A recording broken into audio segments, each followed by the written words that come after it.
আমার বিষয় দেওয়া ছিল সিরাত ও সমসাময়িক তরুণদের ভাবনা, এরকম কিছু একটা। তো সিরাতুন নবী সাল্লাল্লাহু আলাইহি ওয়াসাল্লাম আসলে তো অনেক বড় একটা বিষয়। 23 বছরের জীবনী আপনি আধা ঘন্টায় বলবেন, এটা অসম্ভব, এটা আসলে হয় না। কিছু কিছু অংশ, গুরুত্বপূর্ণ অংশ তুলে ধরা যেতে পারে, শিক্ষণীয়, ব্যতিক্রম। তো আমি রাসূলুল্লাহ সাল্লাল্লাহু আলাইহি সাল্লামের নেতৃত্বের দিকটা বাছাই করেছি তুলে ধরার জন্য।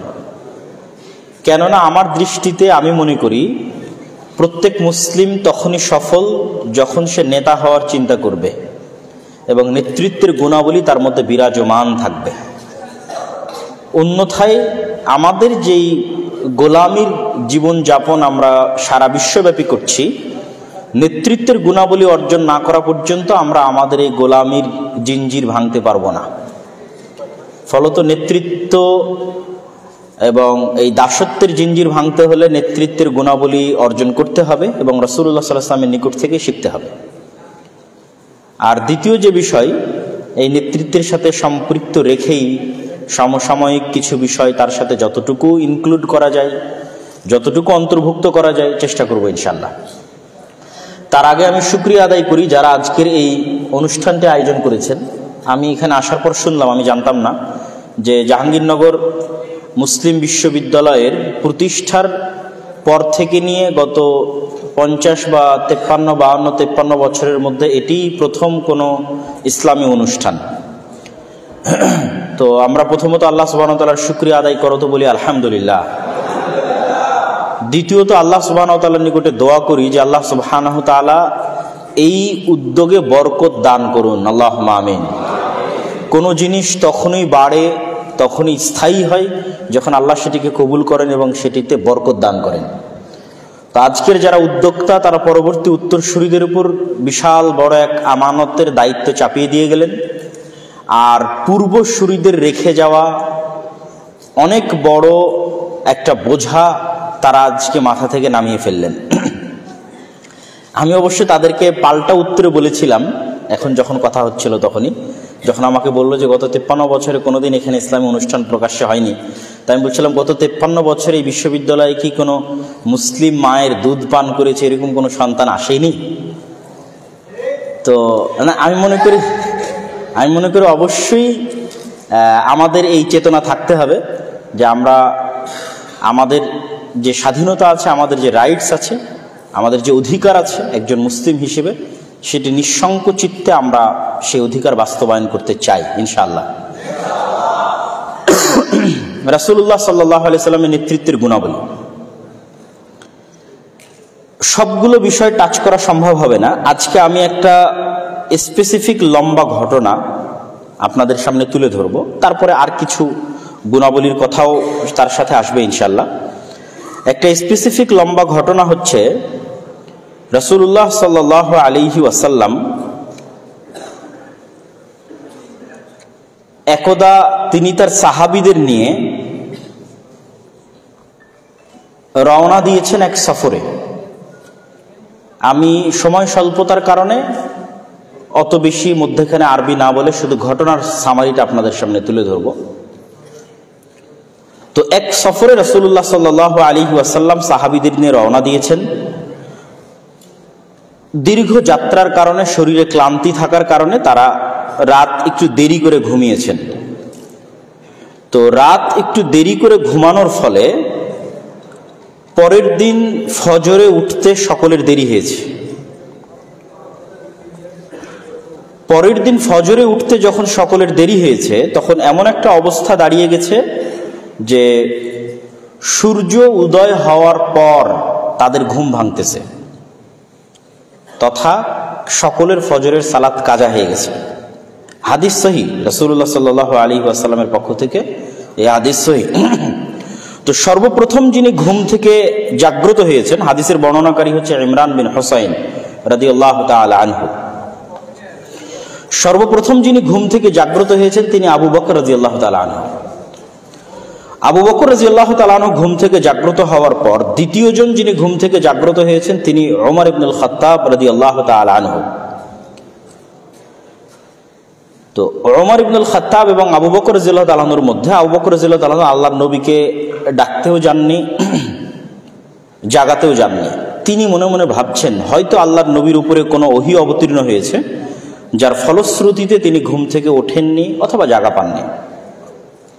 কিন্তু ওমর রাদিয়াল্লাহু তাআলা আনহু যেহেতু স্ট্রেট ফরওয়ার্ড এবং খুব বেশি সাহসী, ফলত তিনি সরাসরি রাসূলুল্লাহ সাল্লাল্লাহু আলাইহি ওয়াসাল্লামের কানের কাছে গিয়ে তাকবীর দিতে শুরু করলেন। আল্লাহু আকবার, মা আসাবান নাস, কি হলো মানুষের যে তারা সকলেই ঘুমিয়ে আছে।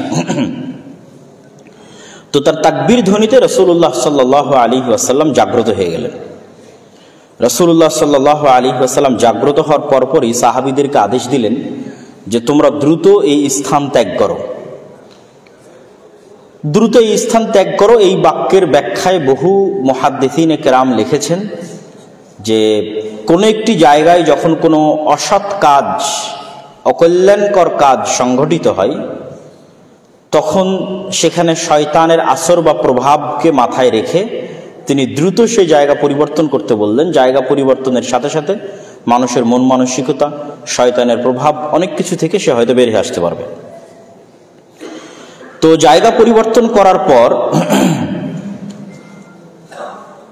সাহাবীদের মধ্যে একজন সাহাবী, যিনি যার উপর ফরজ গোসল ছিল কিন্তু তিনি ফরজ গোসল করার মতো পানি পাচ্ছিলেন না, তো তিনি সালাত আদায় করেননি, দাঁড়িয়ে আছেন। রাসূল সাল্লাল্লাহু আলাইহি ওয়াসাল্লাম সালাত আদায় শেষে তাকে জিজ্ঞেস করছেন, তুমি কেন সালাত আদায় করনি?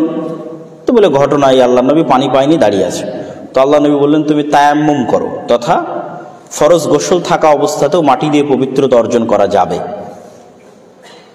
তো তিনি তায়াম্মুম করে এবার সালাত আদায় করলেন। তারপরে তারা রওনা দিলেন। রওনা দেওয়ার পর আমরা সকলেই জানি যে মরুভূমিতে পানির সংকট। পরবর্তী সালাত আসার আগে এবং পরবর্তী খাবার চাহিদা আসার আগে পানির সংকট দেখা দিল। আশেপাশে প্রচুর পরিমাণে পানি খোঁজা হলো, কিন্তু কোনো পানির জায়গা অনুসন্ধান করে পাওয়া গেল না। ফলত রাসূলুল্লাহ সাল্লাল্লাহু আলাইহি ওয়াসাল্লাম আলী রাদিয়াল্লাহু তাআলা আনহুকে পাঠালেন তার সাথে আরেকজনকে দিয়ে, যে তোমরা দূর দূরান্ত পর্যন্ত খুঁজে আসো যেখানে গেলে পানি পাওয়া যেতে পারে। আলী রাদিয়াল্লাহু তাআলা আনহু পানি অন্বেষণের জন্য বের হলেন। কিছু দূর যাওয়ার পর রাস্তায় একজন মহিলাকে দেখছেন, ইমরাআতুন সাদাতুন, একজন মহিলা যে 2 মটকা, চামড়ার মটকা অথবা অন্য কোনো কিছুর হতে পারে, সেই 2 মটকা পানি পরিপূর্ণ করে নিয়ে আসতেছে।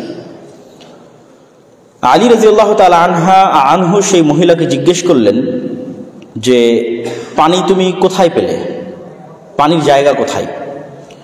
তখন সেই মহিলা উত্তরে বলছে যে আহদি বিল মা আমস হাদিহি সাআহ, গতকাল আমি এই জায়গাতে ছিলাম, এই সময়ে গতকাল আমি এই জায়গাতে ছিলাম। আমি পানি অন্বেষণের জন্য বের হয়েছি, গতকাল এই সময়ে এই জায়গায় ছিলাম, তথা দীর্ঘ 24 ঘন্টার পথ সফর করে সে পানি নিয়ে আসতেছে। তো আলী রাদিয়াল্লাহু তাআলা আনহু বুঝলেন যে আশেপাশে পানির জায়গা খুবই সংকট, অতএব 20-25 ঘন্টার আগে পানি পাওয়ার কোনো উপায় নেই। তখন তিনি সেই মহিলাকে বলতেছেন যে আপনি কি মুহাম্মদ সাল্লাল্লাহু আলাইহি ওয়াসাল্লামকে চিনেন কিনা, তার নাম ধরে। তো আচ্ছা, ওই লোক যে সাবিই হয়ে গেছে, নিজের দিন বা নিজের ধর্ম ত্যাগ করে ফেলেছে। তো মানুষজন বলা বলি করতো যে মুহাম্মদ সাল্লাল্লাহু আলাইহি ওয়াসাল্লাম তার দিন বা ধর্ম ত্যাগ করে ফেলেছেন। হ্যাঁ, সেই লোক। তো তিনি আপনাকে ডাকছেন, তিনি আপনার সাথে কথা বলতে চান, একটু কথা বলবেন। তখন সেই মহিলাকে সাথে করে নিয়ে তার পানি সহ আলী রাদিয়াল্লাহু তাআলা আনহু রাসূলুল্লাহ সাল্লাল্লাহু আলাইহি ওয়াসাল্লামের নিকটে উপস্থিত হলেন। রাসূলুল্লাহ সাল্লাল্লাহু আলাইহি ওয়াসাল্লাম তাকে বলতেছেন যে তার পানি থেকে তারা পানি গ্রহণ করতে পারবে কিনা, এই মর্মে তার কাছে তিনি অনুমতি চাচ্ছেন। তো মহিলা বলছে যে আমার 2 জন ইয়েতিম বাচ্চা আছে, আমি একজন বিধবা মহিলা, আমার ছেলে মেয়েদের আমি লালন পালন করি এবং আমি দেখাশোনা করি, তো আমি তাদের জন্য এই পানি সংগ্রহ করেছি। তখন রাসূলুল্লাহ সাল্লাল্লাহু আলাইহি ওয়াসাল্লাম তার পানি থেকে পানি সংগ্রহ না করে তাকে বললেন, ঠিক আছে, তোমার পানি থেকে আমরা পানি নিব না। সামান্য কিছু পানি সেখান থেকে আলাদা একটি মগে তিনি সংগ্রহ করলেন বা আলাদা কোনো কিছুতে সংগ্রহ করলেন, করে রাসূলুল্লাহ সাল্লাল্লাহু আলাইহি ওয়াসাল্লাম কিছু আয়াত অথবা কিছু দোয়া পড়ে সেই পানিতে ফু দিলেন। ফু দেওয়ার পর সেই পানি পুনরায় সেই মটকা বা সেই কলসের মধ্যে ঢেলে দেওয়া হলো। তারপরে তিনি সাহাবীদেরকে বললেন যে তোমরা এবার এখান থেকে পানি নেওয়া শুরু করো। সাহাবীরা ওই দিন কতজন ছিল আল্লাহ সুবহানাহু ওয়া তাআলা ভালো জানে, যতজন ছিল সবাই সেখান থেকে পানি নিলেন, ওযু করলেন, খাওয়া দাওয়া করলেন, নিজের সাথে থাকা চতুষ্পদ জন্তুকে খাওয়ালেন। কিন্তু ওই মহিলার পানি যে পরিমাণ ছিল, যতটুকু ছিল ততটুকুই থেকে গেল। ঘটনা এখানেই শেষ না, আমার উদ্দেশ্য এটি বলা না। আমি রাসূল সাল্লাল্লাহু আলাইহি ওয়াসাল্লামের নেতৃত্বের গুণাবলীর একটা অংশ তুলে ধরার জন্য আজকে এই একটা লম্বা হাদিস বলবো, বাকি পয়েন্টগুলো ধীরে ধীরে শেষ করে দেবো ইনশাআল্লাহ। এবার রাসূলুল্লাহ সাল্লাল্লাহু আলাইহি ওয়াসাল্লাম সাহাবীদেরকে বললেন যে তোমাদের কারো যদি চাদর থাকে তাহলে এখানে চাদর বিছাও। একজন সাহাবী চাদর বিছালো। তিনি বললেন, তোমাদের যার কাছে যা আছে, খাদ্যদ্রব্য, জিনিসপাতি, খেজুর, ছাতু, ফলমূল, সে এখানে জমা দাও, টাকা পয়সা যার যতটুকু সম্ভব।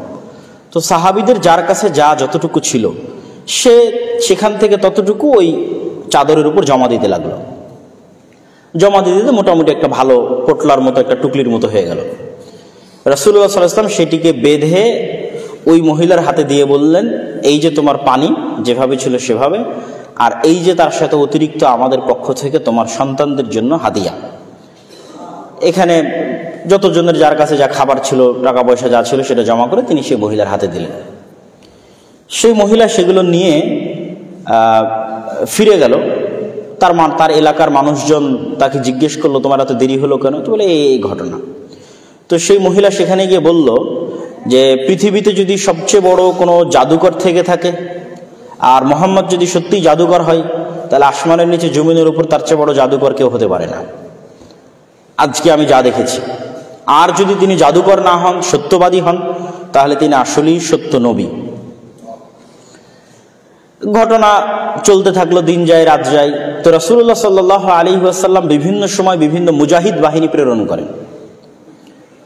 তো মুজাহিদ বাহিনী যখন কোথাও যায়, গন্ডগোল হয়, মারামারি হয়, যুদ্ধ হয়, কিন্তু কখনোই কোনো মুজাহিদ বাহিনী ওই মহিলা যেই গ্রামে থাকতো সেই গ্রামে গিয়ে কখনো আক্রমণও করেনি, সেই গ্রামে কাউকে কখনো কোনো কিছু জিজ্ঞেসও করেনি, কিছু বলেওনি। কিন্তু তার আশেপাশের বহু জায়গায় মুজাহিদদের সাথে যুদ্ধ হয়েছে, আর অনেক কিছু হয়েছে। তো একটা সময় তাদের মনের মধ্যে প্রশ্ন দেখা দেয় যে আশেপাশে যুদ্ধ বিগ্রহ হলো, আমাদের এখানে কেন কেউ আসে না? অথচ তখন মুহাম্মদ সাল্লাল্লাহু আলাইহি সাল্লামের দিন দিন তার ক্ষমতা এবং তার শক্তি এবং তার সামর্থ্য বাড়ছে। তখন সেই মহিলা তাদেরকে বলল, ওই গ্রামের মানুষজনকে বলল যে আমি ধারণা করছি যে আমি ওই দিন মুহাম্মদ সাল্লাল্লাহু আলাইহি ওয়াসাল্লামকে যে পানি পান করার যে সহযোগিতাটা করেছিলাম, ওই সহযোগিতার মুকাফাআহ, বিনিময় স্বরূপ মুহাম্মদ সাল্লাল্লাহু আলাইহি ওয়াসাল্লাম আমাকে এবং আমার গ্রামবাসীর যেন কোনো ক্ষতি না হয়, কোনো ভীত সন্ত্রস্ত না হয়, এই জন্য তিনি কখনোই কোনো মুজাহিদ বাহিনী এই দিকে প্রেরণ করেননি বা পাঠাননি। তো এই ঘটনার যে কয়েকটা পয়েন্ট আমাদের কাছে শিক্ষণীয়, সেটা হচ্ছে রাসূলুল্লাহ সাল্লাল্লাহু আলাইহি ওয়াসাল্লাম এমনি এমনি নেতা ছিলেন না। তিনি প্রত্যেকটা মানুষের ছোট থেকে ছোট প্রতিদান, ছোট থেকে ছোট সহযোগিতা স্মরণ রাখতেন। ছোট থেকে ছোট প্রতিদান, সহযোগিতা স্মরণ রাখার পর তিনি সর্বোচ্চ পরিমাণে চেষ্টা করতেন সেটা পাল্টা প্রতিদান আদায় করে দেওয়া, পাল্টা প্রতিদান দিয়ে দেওয়া। তো এই ঘটনার কয়েকটা প্রশ্ন আমাদের মাথায় রাখতে হবে যে ওই মহিলা ছিল মুশরিকা, কাফেরা। আলী রাদিয়াল্লাহু তাআলা আনহু গিয়ে সশস্ত্র অবস্থায় থাকার পরেও সেই মুশরিক মহিলার নিকট থেকে পানি ছিনিয়ে নেননি। তো কাফের, এর কাছ থেকে পানি ছিনিয়ে নেই। ওই মহিলা যখন রাসূলুল্লাহ সাল্লাল্লাহু আলাইহি ওয়াসাল্লামের কাছে উপস্থিত হয়েছে, তখন সে একা, একে তো মহিলা মানুষ, দ্বিতীয়ত একা, আর বাকি ওখানে 500 জন থাকুক, 1000 জন থাকুক, সবাই সশস্ত্র। তখন রাসূলুল্লাহ সাল্লাল্লাহু আলাইহি ওয়াসাল্লাম তার সাহাবীদেরকে আদেশ দেননি যে মুশরিক, এর কাছ থেকে তুমি জোরপূর্বক নিয়ে নাও। তখনও তিনি সেই মহিলার কাছে অনুমতি চাচ্ছেন যে আমরা তোমার পানি ব্যবহার করতে চাই, অথচ মহিলা তখন একা, আর বিপরীতে যারা আছে তারা সশস্ত্র অবস্থায় আছে। তো মহিলা পানি ব্যবহারের পিছনে যখন অনুমতি দিল না, তখন রাসূলুল্লাহ সাল্লাল্লাহু আলাইহি ওয়াসাল্লাম তার পানি যে অবস্থায় ছিল সে অবস্থায় রেখেই ব্যবহারের জন্য তার যে মুআজিজা, আল্লাহর যে রহমত এবং বরকত, সে আল্লাহর সাহায্য চেয়ে ওই পানিকে ওসিলা বানিয়ে, মাধ্যম বানিয়ে তিনি তার পানি যে অবস্থায় ছিল সে অবস্থায় রাখার ব্যবস্থা করলেন। তাহলে প্রকৃত অর্থে মহিলার নিকট থেকে পানি নেওয়া হলো না, তার পানি যে অবস্থায় আছে সে অবস্থায় থাকলো। আমরা হলে বলতাম যে ঠিক আছে, আপনার পানিতে যে অবস্থায় আছে সে অবস্থায় থাকলো, তো ঠিক আছে আপনি যান, আপনার পানি তো আপনাকে বুঝিয়ে দিয়েছি। আবার সে তো মুশরিক, এই মুশরিককে এত দাম দেওয়ার দরকার আছে নাকি? কিন্তু রাসূল সাল্লাল্লাহু আলাইহি ওয়াসাল্লাম তার পানি যে অবস্থায় আছে সে অবস্থায় থাকার পরেও তিনি তার পানিটা ব্যবহার করে যে উপকারটা গ্রহণ করলেন, সেটার জন্য তিনি পাল্টা তখন ইনস্ট্যান্ট সব সাহাবীর নিকট থেকে সহযোগিতা জমা করে তাকে বুঝিয়ে দিলেন। তারা তো বলতে পারতো, আর ওর যে 2 ছেলে আছে সেই 2 ছেলে মুশরিক, ওরা না খেয়ে মরলে আমাদের কি সমস্যা, না খেয়ে মরুক, ওরা যদি পানিও না পায় তাদের কি সমস্যা। কিন্তু না, তিনি তার পানি যে অবস্থায় সে অবস্থায় থাকার পরেও তাকে তিনি পাল্টা উপকার করছেন। দ্বিতীয়ত, এই ঘটনা তিনি ভুলে যেতে পারতেন, কিন্তু ভুলে না গিয়ে তিনি বহুদিন পর্যন্ত এই ঘটনা স্মরণে রেখেছেন যে একজন মুশরিক মহিলার কাছ থেকে তিনি সামান্য একটা উপকার গ্রহণ করেছিলেন। তো তখন অত্র অঞ্চলের মানুষ দেখলো যে তাদের গ্রামের একটা নিম্ন ঘরের, একটা সাধারণ ঘরের একজন মহিলাকে এত বড় একজন নবী, এত বড় একজন শাসক এত বড় মূল্যায়ন করতে পারেন, এই সামান্য একটা উপকার এতদিন স্মরণে রাখতে পারেন। তখন সমগ্র গ্রাম একত্রিত হয়ে ওই মহিলার সাথে রাসূল সাল্লাল্লাহু আলাইহি ওয়াসাল্লামের দরবারে এসে একসাথে ইসলাম গ্রহণ করলো। তো রাসূলুল্লাহ সাল্লাল্লাহু আলাইহি ওয়াসাল্লামের এই নেতৃত্বের গুণাবলীগুলো আমরা মুসলমানেরা অর্জন করতে পারিনি। আমরা বাহ্যিকভাবে ইসলামের যে আচার অনুষ্ঠান আছে সেগুলো আমরা চেষ্টা করি পালন করার, সালাত, সিয়াম, হজ, যাকাত, কিন্তু অভ্যন্তরীণভাবে, মেন্টালি, মানসিকভাবে আল্লাহর নবীর অন্তর যেমন সাফ, পরিষ্কার, নিষ্কলুষ, পরোপকারী, সত্যবাদী, ন্যায়পরায়ণ, এই অভ্যন্তরীণভাবে আমাদের অন্তরে, মুসলমানদের অন্তরে সেই গুণাবলীগুলো নাই। ফলত আমরা বাহ্যিকভাবে আমাদের আচার আনুষ্ঠানিকতা পূরণ করলেও, পালন করলেও প্রকৃত অর্থে আমরা মুনাফিক। রাসূলুল্লাহ সাল্লাল্লাহু আলাইহি ওয়াসাল্লাম বলেছেন 4টা গুণ যদি কারো মধ্যে থাকে, আর এক হাদিসে বলেছেন 3টে গুণ যদি কারো মধ্যে থাকে তাহলে সে মুনাফিকান খালিসা, খাঁটি, নিষ্কলুষ, নির্ভেজাল মুনাফিক। ইদা হাদ্দাসা কাযাবা, যখন কথা বলে মিথ্যা বলে, ওয়াইদা ওয়াদা আখলাফা, যখন ওয়াদা করে ভঙ্গ করে, ওয়াইদা তুমিনা খানা, যখন আমানত রাখা হয় তখন আমানতের খেয়ানত করে। তো আমানতের খেয়ানত মানে কি? আপনি বিশ্ববিদ্যালয়ের টিচার, সেটাও আমানত, বিশ্ববিদ্যালয়ের ছাত্র, সেটাও আমানত, প্রিন্সিপাল, ভিসি, সেটাও আমানত, প্রধানমন্ত্রী, প্রধান উপদেষ্টা, সেটাও আমানত, ওসি, ডিসি, এসপি, মন্ত্রী, সচিব, সেটাও আমানত, বাড়ির কর্তা, দায়িত্বশীল, সেটাও আমানত। তো আমরা বাহ্যিকভাবে অনেক বড় ইবাদত গুজার দেখাই আমাদের মুনাফিকি ঢাকতে। আমাদের মধ্যে যে মুনাফিকিটা আছে, তথা অন্তরটা মুহাম্মদ সাল্লাল্লাহু আলাইহি ওয়াসাল্লামের মতো, তার সাহাবীদের মতো পরিষ্কার, উদার, নিষ্কলুষ, সত্যবাদী, ন্যায়পরায়ণ নয়, অন্তরটা কলুষিত, মুনাফিক অন্তর। কিন্তু এই মুনাফিক অন্তরের মুনাফিকি ঢাকার জন্য আমরা বাহ্যিকভাবে আমাদের ইবাদতটা দেখাই। আপনি যদি প্র্যাকটিক্যাল উদাহরণ নেন, তাহলে যে মানুষটা বলছে যে আমি প্রশ্ন ফাঁসের টাকা আল্লাহর রাস্তায় দান করি, তাহলে তার অন্তরটা মুনাফিক। কেননা সে যে দায়িত্বে আছে সেই দায়িত্বের আমানতের সাথে সে কি করেছে? খেয়ানত করেছে। আর আল্লাহর নবী বলছে যে আমানতের খেয়ানত করে সে কি? মুনাফিক। তাহলে তার অন্তর মুনাফিক। কিন্তু অন্তরের এই মুনাফিকি ঢাকার জন্য সে বাহ্যিকভাবে দান করে, সালাত আদায় করে, হজ করে, উমরা করে, লম্বা দাড়ি রাখে, মাথায় টুপি রাখে। এরকম কত ওসিডিসি, এসপি, মন্ত্রী, মিনিস্টার, সচিব নিবেন যারা নিজ নিজ দায়িত্বের সাথে শতভাগ আমানতের খেয়ানতকারী, কিন্তু তারা নাকি আবার তাহাজ্জুদের সালাতও আদায় করে। তার মানে তার অন্তরটা কি? মুনাফিক। এই পরিমাণ, এই ধরনের মুসলমানের সংখ্যা সবচেয়ে বেশি এখন। তো আমাদের দরকার নেতা মুসলিম। তো নেতা মুসলিম, মুসলিম নেতা যদি আমরা পেতে চাই, তাহলে তার অন্তর মুনাফিকি থেকে মুক্ত হতে হবে। সে যখন সালাত আদায় করবে, সিয়াম পালন করবে, হজ করবে, যাকাত দিবে, দান করবে, তখন তার ভেতরটা সত্যবাদী, আমানতদার, ন্যায়পরায়ণতার মতো, পরোপকারীর মতো গুণে গুণান্বিত হতে হবে। রাসূলুল্লাহ সাল্লাল্লাহু আলাইহি ওয়াসাল্লামের এই গুণাবলীগুলো, এই নেতৃত্বের এই গুণাবলীগুলো বলে শেষ করা সম্ভব নয়। তার সত্যবাদিতা, তার ন্যায়পরায়ণতা, তার আমানতদারিতা, তার পরোপকারিতা বলে শেষ করা সম্ভব নয়। এগুলো প্রত্যেকটা দিয়ে তিনি লিডারশিপ, অ্যাজ এ লিডার তিনি তার সমাজে জাহেলি যুগেও প্রতিষ্ঠিত, ইসলাম আসার পরও প্রতিষ্ঠিত। এমনকি রাসূলুল্লাহ সাল্লাল্লাহু আলাইহি ওয়াসাল্লামের এই নেতৃত্বের গুণাবলীর দুটো গুণ বলে আমি আমার বক্তব্যের শেষের দিকে চলে যাব। রাসূলুল্লাহ সাল্লাল্লাহু আলাইহি ওয়াসাল্লাম পরোপকারী। হেরা গুহায় যেই দিন তার নিকটে ইসলাম আসলো, পবিত্র কোরআনের আয়াত অবতীর্ণ হলো, সেই দিন তিনি সেখান থেকে বের হয়ে খাদিজা রাদিয়াল্লাহু তাআলা আনহার কাছে গিয়ে বলছেন, আমি মারা যাব, আমাকে চাদর দিয়ে ঢেকে দাও, জ্বর চলে আসতেছে।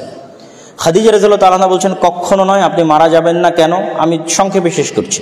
মারা যাবেন না কেন? আপনি আত্মীয়তার সম্পর্ক রক্ষা করেন, মেহমান আসলে মেহমানের মেহমানদারি করেন, বিপদগ্রস্ত মানুষকে সহযোগিতা করেন, যার বোঝা ভারী হয়ে গেছে, ঋণের বোঝা, তাহমিলুল কাল, তার বোঝা আপনি বহন করেন। তো এই যে 5টা গুণ বললো, আর একটাও খাদিজা রাদিয়াল্লাহু তাআলা বললেন না যে আপনি হীরা গুহায় এতদিন আল্লাহর ইবাদত করেছেন, আল্লাহ আপনার ক্ষতি করবে না, এটা বললেন না। তার অন্তরটা পরিষ্কার এবং উদার, স্বচ্ছ। তার প্রমাণ এই 5টা গুণ। তিনি মেহমান আসলে মেহমানের মেহমানদারি করেন, তিনি প্রত্যেক আত্মীয়র সাথে সুসম্পর্ক রক্ষা করেন, তিনি বিপদগ্রস্ত মানুষকে সহযোগিতা করেন, যার ঋণের বোঝা ভারী হয়ে গেছে, রাস্তাঘাটে চলতে ফিরতে বোঝা ভারী হয়ে গেছে, সে বোঝা তিনি বহন করেন। তো শুধু এতটুকুই বলা না, আল্লাহর নবীর সিরা যেটি ছিল তার সবচেয়ে বড় প্রমাণ হচ্ছে আবু বকর রাদিয়াল্লাহু তাআলা আনহু। কেন? আল্লাহর নবীর সবচেয়ে ক্লোজ ফ্রেন্ড, বেস্ট ফ্রেন্ড হচ্ছে আবু বকর রাদিয়াল্লাহু তাআলা আনহু। তো যখন মক্কায় আল্লাহর নবী মাজলুম, তখন তিনি সাহাবীদের অনুমতি দিয়েছেন, তোমরা আজকের ইথিওপিয়া, হাবশা, সেখানে হিজরত করবে। তো ওখানে হিজরত করার উদ্দেশ্যে আবু বকর রাদিয়াল্লাহু তাআলা মক্কা থেকে বের হয়ে গেছে। রাস্তার মধ্যে একজন কাফের মুশরিক আবু বকর রাদিয়াল্লাহু তাআলা রাস্তা থামিয়ে দিয়েছে। কোথায় যাচ্ছেন আপনি? তো বলে, মক্কার লোক আমাকে থাকতে দিচ্ছে না, স্বাধীন মতো শান্তি মতো দিন পালন করতে পারছি না মক্কার লোকের অত্যাচারে, তাই হিজরত করতেছি হাবশার উদ্দেশ্যে, ইথিওপিয়ার উদ্দেশ্যে। তখন ওই কাফের উত্তরে বলছে, আপনার মতো লোক লা ইখরাজ ওয়ালা ইয়াখরুজ, আপনার মতো ব্যক্তি মক্কা থেকে বেরো হতে পারে না, মক্কার মানুষ আপনাকে বেরো করে দিতে পারে না। কেন? ইন্নাকা লা তাসিলুর রাহিম, আপনি আত্মীয়তার সম্পর্ক রক্ষা করেন, ওয়া তুঈনু আলা নওয়াইবিল হক, বিপদগ্রস্তকে সহযোগিতা করেন, ওয়া তাহমিলুল কাল, যার বোঝা ভারী হয়ে গেছে তার বোঝা বহন করেন। প্রত্যেক যেই গুণ খাদিজা রাদিয়াল্লাহু তাআলা আনহা আল্লাহর নবীর জন্য হীরা গুহা থেকে বের হওয়ার পর আল্লাহর নবীকে বলেছিলেন, ওই প্রত্যেকটা গুণ এই কাফের, এই মুশরিক আল্লাহর নবীর সবচেয়ে ক্লোজ ফ্রেন্ড আবু বকর রাদিয়াল্লাহু তাআলা আনহুর জন্য বলতেছে। তার মানে আবু বকর রাদিয়াল্লাহু তাআলা আনহু আল্লাহর নবীর সিরা থেকে কি পরিমাণ শিখেছে, যে দুইটা ডিফারেন্ট ঘটনায় সেম গুণাবলী তাদের জন্য বলা হচ্ছে। আল্লাহর নবীর জন্য খাদিজা রাদিয়াল্লাহু তাআলা আনহা বলছেন হেরা গুহা থেকে বের হওয়ার পর, আবু বকর রাদিয়াল্লাহু তাআলা আনহুর জন্য একজন কাফের বলছে যখন তিনি মক্কা থেকে হিজরত করে চলে যাচ্ছেন তখন সেম গুণ। আর আবু বকর রাদিয়াল্লাহু তাআলা আনহুর এই উন্নত চরিত্রের কারণে, এই উন্নত গুণাবলীর কারণে, যা তিনি আল্লাহর নবীর নিকট থেকে শিখেছিলেন, অসংখ্য বড় বড় সাহাবী আবু বকর রাদিয়াল্লাহু তাআলা আনহুর হাতে ইসলাম গ্রহণ করেছে। আপনারা জানেন কিনা জানি না, যে আশারা মুবাশশিরিনা বিল জান্নাহ, যে 10 জন জান্নাতের সুসংবাদ প্রাপ্ত সাহাবী, সেই 10 জনের অর্ধেকের বেশি সাহাবী আবু বকর রাদিয়াল্লাহু তাআলা আনহুর হাতে ইসলাম গ্রহণ করেছে। কেননা তিনি এরকম উন্নত চরিত্রের ছিলেন, মানুষকে প্রভাবিত করে ফেলতে পারতেন, মানুষকে ইনফ্লুয়েন্স করে ফেলতে পারতেন, মানুষকে ইমপ্রেস করে ফেলতে পারতেন তার উন্নত চরিত্র, উন্নত গুণাবলী দিয়ে। কিন্তু আজকে আমরা মুসলমানেরা সবচেয়ে পিছিয়ে আছি ওই জায়গাতে। এটি গেল আল্লাহ নবীর পরোপকারী হওয়ার গুণ। আর একটা গুণ বলে আমার বক্তব্যের শেষের দিকে চলে যাব, সত্যবাদিতা এবং ন্যায়পরায়ণতা। আল্লাহর নবী হওয়ার আগে মক্কায় সবচেয়ে বেশি পরিচিত এই দুটো গুণের কারণে। সমগ্র মক্কাবাসী জানে কে সত্যবাদী? মুহাম্মদ সাল্লাল্লাহু আলাইহি ওয়াসাল্লাম সত্যবাদী। কে ন্যায়পরায়ণ? মুহাম্মদ সাল্লাল্লাহু আলাইহি ওয়াসাল্লাম ন্যায়পরায়ণ।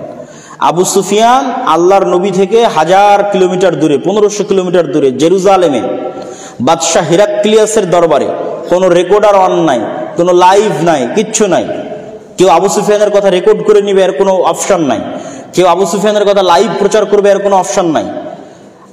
1000 কিলোমিটার দূরে জেরুজালেমে বাদশাহ হিরাক্লিয়াসের সামনে আবু সুফিয়ান রাদিয়াল্লাহু তাআলা আনহু তখন কাফের। তখন তিনি সাক্ষ্য দিচ্ছেন যে মুহাম্মদ সাল্লাল্লাহু আলাইহি ওয়াসাল্লাম সত্যবাদী। মুহাম্মদ সাল্লাল্লাহু আলাইহি ওয়াসাল্লামকে আমরা কখনো দেখিনি, মা জাররাবনা, কখনো তার অতীত ইতিহাসে আমরা কখনো দেখিনি যে সে মিথ্যার আশ্রয় নেয়, কখনো দেখিনি। তাহলে যদি মুহাম্মদ সাল্লাল্লাহু আলাইহি ওয়াসাল্লামের মধ্যে এই সত্যবাদিতা এবং ন্যায়পরায়ণতা না থাকতো, আবু সুফিয়ান মুহাম্মদ সাল্লাল্লাহু আলাইহি ওয়াসাল্লামের হাতে ইসলাম গ্রহণ করতেন না। কেননা তো মুহাম্মদ সাল্লাল্লাহু আলাইহি ওয়াসাল্লাম নেতা হতে পারতেন না। যে আরেকজনের সাথে অন্যায় করে সে নেতা হতে পারে না, যে আরেকজনকে কটু কথা বলে সে নেতা হতে পারে না, যে আরেকজনের গীবত করে সে নেতা হতে পারে না, যে আরেকজনের সাথে হিংসা করে সে নেতা হতে পারে না। অসম্ভব। মানুষ তার থেকে দূরে সরে যাবে, মানুষ তার কাছে আসবে না, মানুষ তার হাতে ইসলাম গ্রহণ করবে না। কিন্তু মুহাম্মদ সাল্লাল্লাহু আলাইহি ওয়াসাল্লাম স্বচ্ছ। এত জুলমের পর, এত অত্যাচারের পর তিনি মানুষের প্রতি অন্যায় করেননি। তিনি তার নেতৃত্বের যে উন্নত গুণ ছিল সেটি বজায় রেখেছেন। ফলত মানুষ, বড় বড় নেতা তার কাছে সে ইসলাম গ্রহণ করতে সংকোচ করতো না। খালিদ বিন ওয়ালিদের মতো বড় নেতা, আমর ইবনুল আসের মতো বড় নেতা, উমর ইবনুল খাত্তাবের মতো বড় নেতা, আবু সুফিয়ানের মতো বড় নেতা, এরা সব আল্লাহর নবীর বিরুদ্ধে যুদ্ধ করেছে বড় বড় লিডিংয়ে থেকে। এত বড় বড় বিপরীত বিরোধী দলের এত বড় বড় নেতা হওয়ার পরও আল্লাহর নবীর সামনে সে ইসলাম গ্রহণ করতে তাদের মধ্যে চুল পরিমাণ সংকোচ কাজ করেনি। কেন? একটাই কারণে কাজ করেনি, রাসূল সাল্লাল্লাহু আলাইহি ওয়াসাল্লামের স্বচ্ছ উন্নত চরিত্রের কারণে। কিন্তু সেই স্বচ্ছ উন্নত চরিত্র থেকে মুসলিমরা পিছিয়ে। ইউরোপ এবং আমেরিকায় বসবাস করা মুসলমানদেরকে দেখে আমি হতবাক হয়ে যেতাম। সবার কথা বলতেছি না, বহু মুসলমান ইউরোপ এবং আমেরিকায় গিয়ে মিথ্যার আশ্রয় নেয়। সরকারের কাছে, ইহুদি, খ্রিস্টান, কাফের সরকারের কাছে 2 টাকা বেশি পাবে এই জন্য মিথ্যা বলে, মিথ্যা বলে। তাহলে এই মুসলমান যে মিথ্যার আশ্রয় নিচ্ছে সে তো তার আত্মমর্যাদা, আত্মসম্মান নষ্ট করে দিচ্ছে, সে ইসলামের মূল্যবোধ ধ্বংস করে দিচ্ছে। ইসলামের মূল্যবোধের একটা বড় অংশ হচ্ছে মানুষের সেলফ রেসপেক্ট। রাসূলুল্লাহ সাল্লাল্লাহু আলাইহি ওয়াসাল্লাম ইসলামী অর্থনীতির একটা মানদণ্ড দাঁড় করিয়ে দিয়েছেন, আল কানাআহ, অল্পে তুষ্টি। মানুষ সুদের ভিত্তিতে লোন নেওয়া এটা আরো পরে, কিন্তু কর্জে হাসানাও নিবে বিলাসিতার জন্য, যে পাকা মাটির বাড়ি টিনের করবে, টিনের বাড়ি পাকা করবে, মোটরসাইকেল নাই নিবে, ফ্রিজ নাই নিবে, এসি নাই নিবে, এই ধরনের কাজের জন্য কর্জে হাসানা নিবে, সুদ ভিত্তিকের কথা বলতেছে না, নিবে। এটার প্রতি আল্লাহর নবী অনুৎসাহিত করেছে। কেন? যখন আপনি একবার কর্জে হাসানা নেবেন, সে আপনার কাছে টাকা চাইবে, দিতে পারবেন না, মিথ্যার আশ্রয় নেবেন। যখন আপনি নিজে মিথ্যা বলবেন, আপনার পরিবার মিথ্যা বলবে, আপনার স্ত্রী মিথ্যা বলবে, তখন এদের কারো সেলফ রেসপেক্ট নাই, আত্মসম্মান নাই, এরা কখনোই নেতা হতে পারবে না, এরা তো গোলাম থাকবে। এই পরিবার থেকে কখনো নেতার জন্ম হবে না, মহাবীরের জন্ম হবে না, মহাপুরুষের জন্ম হবে না। কেন? সেলফ রেসপেক্ট হারিয়ে ফেলেছে, এমনি গোলাম হয়ে গেছে। এই জন্য অভ্যন্তরীণভাবে স্বাধীন থাকার জন্য, অভ্যন্তরীণভাবে নেতা হওয়ার জন্য, শতভাগ আত্মসম্মান, আত্মমর্যাদা থাকার জন্য সত্যবাদিতা, ন্যায়পরায়ণতা এগুলোর বিকল্প নাই। বক্তব্যের শেষের দিকে এসে আমি আপনাদেরকে কয়েকটি উদাত্ত আহ্বান জানাতে চাই। জাস্ট একটু ভেঙে ভেঙে 2-1টি উদাত্ত আহ্বান জানাবো। প্রথমত, আপনারা আপনাদের পার্শ্ববর্তী দেশ ভারতকে দেখেন, তারপরের একটু দূরে মধ্যপ্রাচ্যে ইসরায়েলকে দেখেন। গত 24 ঘন্টায় ইসরায়েল সিরিয়ার 500-র অধিক জায়গায় বোমা হামলা চালিয়েছে। পৃথিবীর কাউকে জিজ্ঞেস করার প্রয়োজন মনে করেনি, পৃথিবীর কারো অনুমতি নেওয়ার প্রয়োজন মনে করেনি, না জাতিসংঘ, না আমেরিকা, কারো না, ড্যাম কেয়ার। কিন্তু তারা ভ্রান্তির উপর কতটা অ্যাগ্রেসিভ, কতটা উগ্র, কতটা কট্টর হতে পারে ভ্রান্তির উপর।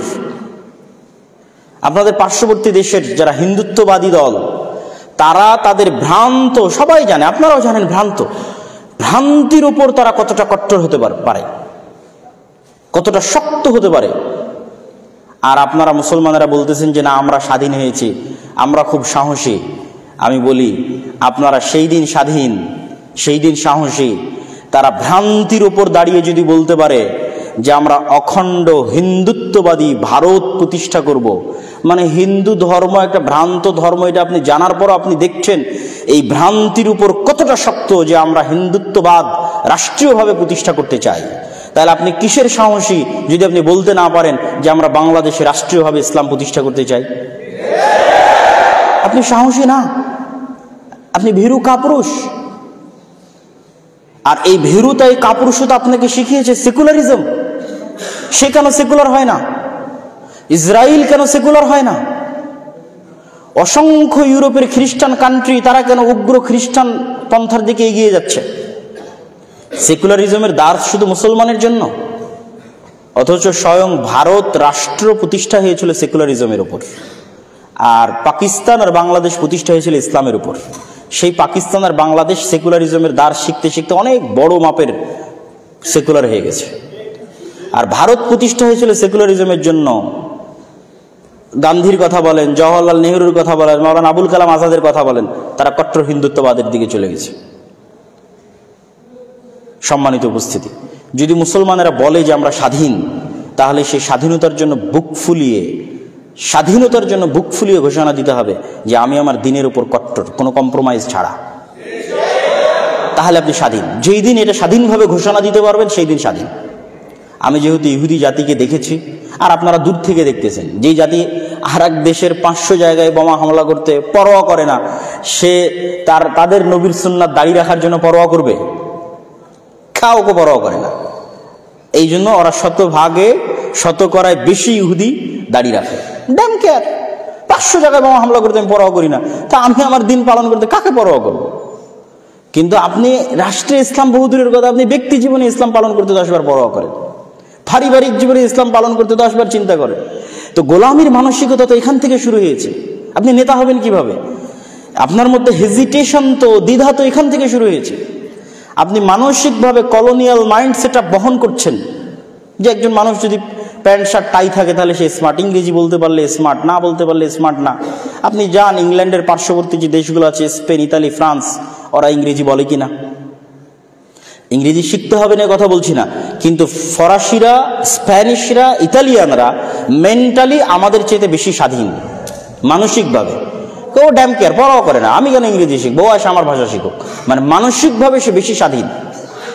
আর আমরা মানসিকভাবে কলোনিয়াল মাইন্ডসেটটা বহন করার জন্য এখন পর্যন্ত গোলাম, আর আমাদেরকে গোলাম বানিয়ে রেখেছে সেকুলারিজম। এই জন্য এই সেকুলারিজমকে শত্রু বানাতে হবে। কিরকম শত্রু বানাতে হবে?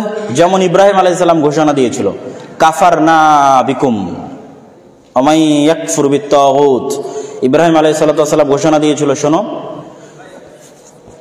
তোমরা যেই মূর্তির ইবাদত করো সেই মূর্তি আর তোমাদের সবগুলোর আমি কুফরি করলাম, অস্বীকার করতেছি, ওপেন প্রকাশ্যে। তোমাদের মূর্তির প্রকাশ্যে অস্বীকার করতেছি, কুফরি করতেছি, তোমাদের প্রকাশ্যে অস্বীকার করতেছি, কুফরি করতেছি। এবং তিনি নিজেকে তাদের থেকে সম্পূর্ণরূপে মুক্ত ঘোষণা করেছেন। তা আপনি নিজেকে মুসলিমও দাবি করবেন, আবার মিনমিন করে সেকুলারিজমেরও কথা বলবেন, তাহলে আপনার ঈমান এখনো পূর্ণাঙ্গ হয়নি। আপনাকে প্রকাশ্যে ঘোষণা করতে হবে যে আমি সেকুলারিজমের কাফের, সেকুলারিজমের কুফরি করলাম, সেকুলারিজম মানি না, অস্বীকার করলাম। সেই দিন আপনার অন্তরে ঈমান পরিপূর্ণ হবে, পূর্ণাঙ্গ হবে। আর অসংখ্য যত থিওরি তৈরি করা হয়েছে, আমাদের যুবকদের মাথায় দেওয়া হয়েছে, গণতন্ত্রের নামে, সেকুলারিজমের নামে, লিবারালিজমের নামে, এগুলো প্রত্যেকটা তৈরি হয়েছে আমাদের সন্তানদের, মুসলমানদের সন্তানদের গোলাম রাখার জন্য, এবং রাষ্ট্রীয়ভাবে কোনোদিন যেন ইসলাম ক্ষমতায় না যায় তার জন্য। এটা আমরা যত দ্রুত বুঝবো তত আমাদের জন্য কল্যাণকর, যত দ্রুত বুঝবো তত কল্যাণকর। তো আমরা ক্ষমতায় যাব কিভাবে? যদি আমাদের মধ্যে আল্লাহর নবীর মতো ওই নেতৃত্বের গুণাবলী থাকে, সত্যবাদী ন্যায়পরায়ণ প্রজন্ম যদি জন্ম দিতে পারেন, সত্যবাদী ন্যায়পরায়ণ প্রজন্ম। গত ফ্যাসিজম 16 বছর জীবনেও কন্টিনিউ করতো না যদি এই সরকারে যারা চাকরি করে তাদের মধ্যে মুসলিম মায়ের দুধ পান করেছে এরকম সত্যবাদী ন্যায়পরায়ণ দায়িত্বশীল থাকতো, সত্যবাদী ন্যায়পরায়ণ ওসি, ডিসি, এসপি, মন্ত্রী, সচিব থাকতো, কখনোই সম্ভব ছিল না। কিন্তু সবাই টাকার কাছে বিক্রি হয়ে যায়। মুসলমানদের এই স্বভাবটা সঠিক করতে হবে। মুসলমানের অভ্যন্তরীণভাবে মুনাফিক, বাহিরভাবে দেখাচ্ছে সে মুসলমান, নাউজুবিল্লাহ। অতএব ওই প্রজন্ম তৈরি করতে হবে যেই প্রজন্ম অভ্যন্তরীণভাবে রাসূল সাল্লাল্লাহু আলাইহি ওয়াসাল্লামের মতো নেতৃত্বের গুণাবলীতে বলীয়ান হবে, সত্যবাদী, ন্যায়পরায়ণ, আমানতদার। মরে গেলেও এই গুণে সে কম্প্রোমাইজ করবে না। যখন এই গুণে একবার সে কম্প্রোমাইজ করবে না, অটোমেটিক সে তার দিনের যে বিষয়গুলো আছে সেগুলোতেও সে কখনো কম্প্রোমাইজ করবে না। কেন? তখন তো ও নেতা হয়ে গেছে। নেতা কখনো কম্প্রোমাইজ করে না, গোলামেরা কম্প্রোমাইজ করে। সম্মানিত উপস্থিতি, আমি আমার বক্তব্য দীর্ঘ করতে চাই না। রাসূলুল্লাহ সাল্লাল্লাহু আলাইহি ওয়াসাল্লামের সিরাত থেকে শিক্ষা নিয়ে নেতৃত্বের গুণাবলী আমাদের মধ্যে অন্তর্ভুক্ত করে আমাদের সমগ্র বিশ্বে যা চলতেছে সেই দিক থেকে নিজেকে তুলনা করে আপনারা নিজের দিনের উপর, আমরা আমাদের নিজের দিনের উপর কট্টর হওয়া শিখি, দেখবেন যে আমরা স্বাধীন হয়ে গেছি ইনশাআল্লাহ। এই জন্য আমি কেন বারবার এই দুইটা জাতির কথা বলি, এই ইহুদি জাতির কথা কেন বলি আর হিন্দুদের কথা কেন বলি, এই দুইটা জাতির কথা কেন বলি? দেখেন, আমরা মুসলমানেরা আমাদের প্রোডাক্টিভিটি নষ্ট করতেছি সময় নষ্টের মাধ্যমে। আর তাদেরকে দেখেন, আপনি ইহুদি ফ্যামিলি বলেন, পরিবার বলেন, সমাজ বলেন, সেখানে যান, তাদের সন্তানেরা কিন্তু আমাদের মতো প্রোডাক্টিভিটি নষ্ট করে না। মাদকতা, জুয়া এগুলোর মধ্যে নিমজ্জিত হয়ে সময় নষ্ট করে না। আমরা যদি শুধু বলি যে হ্যাঁ আমি মুসলমান, আল্লাহ আমাকে সাহায্য করবে, জি আল্লাহ সাহায্য করবে, কিন্তু আল্লাহ একটা সিস্টেমে পৃথিবীকে ডেভেলপ করেছে, ওই সিস্টেমের মধ্যে দিয়ে যদি আপনি না যান, তাহলে আল্লাহ সুবহানাহু ওয়া তাআলা কিভাবে আপনাকে সাহায্য করবে? আপনাকে তো এই সিস্টেমের মধ্যে ফাইট দিতে হবে, চেষ্টা করতে হবে। আপনি ঘরে বসে থাকবেন, আপনি free fire, PUBG, Facebook, Twitter, YouTube, TikTok এগুলোতে সময় নষ্ট করবেন, নেটফ্লিক্স এগুলোতে সময় নষ্ট করবেন, আর আরেকজন বসে থেকে পড়াশোনা করবে, গবেষণা করবে, জ্ঞানী হবে, তো আল্লাহ সুবহানাহু ওয়া তাআলা তো আপনাকে সহযোগিতা করবে না। আপনাকেও তাদের মতো প্রোডাক্টিভ হতে হবে। আপনি আরেকজন খ্রিস্টানের সাথে যদি চলেন, পথভ্রষ্ট খ্রিস্টান, তাহলে আপনি শিখতে পারবেন না কিছু। আপনি দেখবেন সেও সপ্তাহের ইনকাম 2 দিনে গার্লফ্রেন্ডদের সাথে শেষ করে দিচ্ছে, অথবা পাবে গিয়ে শেষ করে দিচ্ছে, অথবা বারে গিয়ে শেষ করে দিচ্ছে। পাবে জুয়া খেলে, বারে মাদকতার মাধ্যমে, অথবা গার্লফ্রেন্ডকে নিয়ে কোথাও ঘুরতে গিয়ে শেষ করে দিচ্ছে। কিন্তু আপনি যদি একজন ইহুদির সাথে চলাফেরা করেন, হোঁচট খাবেন। ওদের টেন্ডেন্সি ভিন্ন, লক্ষ্য উদ্দেশ্য ভিন্ন। একটা বড় টার্গেট নিয়ে কঠোর পরিশ্রম করে যাচ্ছে, পৃথিবীকে কিভাবে কন্ট্রোল করবে, শাসন করবে, অল্প সংখ্যক হওয়ার পরও তার পিছনে জান প্রাণ দিয়ে চেষ্টা করে যাচ্ছে। আপনি যদি ওই আর একটা পথভ্রষ্ট খ্রিস্টানদের মতো এইভাবেই আপনার প্রোডাক্টিভিটিকে নষ্ট করেন, মাদকতা, জুয়া, নারী ইত্যাদির মধ্যে শেষ করেন, আপনি পৃথিবী শাসন করতে পারবেন না।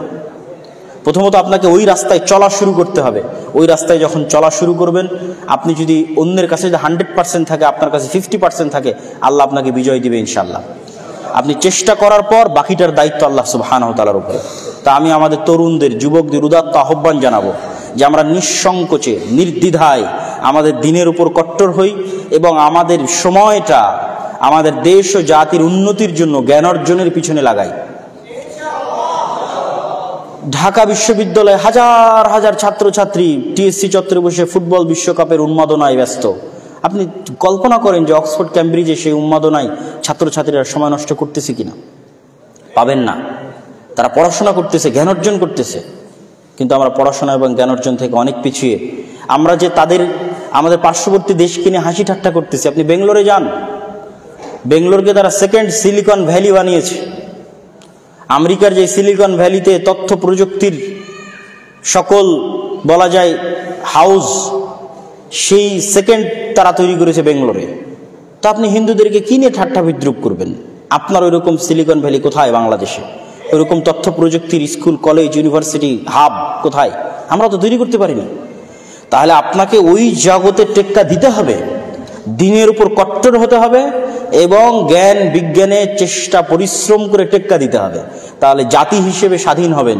আর যদি সারাদিন মুখে সেকুলারিজম আর লিবারালিজম এগুলো যদি মুখে আওড়ান, নিজের দিনের সাথে কম্প্রোমাইজ করেন আর মদ জুয়া ইত্যাদি নিয়ে ব্যস্ত থাকেন, তাহলে আমাদের গোলামির জন্য অন্য কাউকে দোষ দিয়ে লাভ নাই। আমাদের গোলামির জন্য আমরাই দায়ী।